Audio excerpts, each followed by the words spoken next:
we are Academy Kids. It's me Pranesh. It's me Pragati. இன்னைக்கு நம்ம சாப்பிட போறது வந்து high protein soya beans chilli.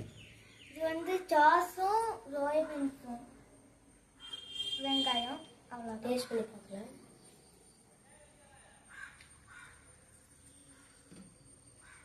எனக்கு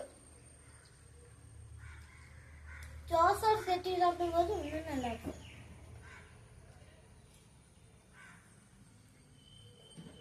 சூப்பரா இருக்கு. என் அம்மா தான் செஞ்சது.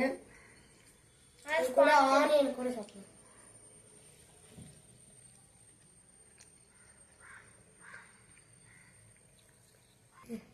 இந்த மாதிரி எல்லாம் இதெல்லாம் எப்பயுமே சாப்பிட்டா முடி நல்லா வளரும், ஹெல்த்தியாகவும் இருக்கும். ஹை ப்ரோட்டீன் சோயா பீன்ஸ், பெரிய சோயா பீன்ஸ் போட்டு சாசம் ஊற்றிக்கலாம். Okay bye. நெக்ஸ்ட் நல்லா ஈவினிங் ஸ்நாக்ஸாவும் சாப்பிடலாம். எப்பவுமே நல்லா இருக்கும். Okay bye.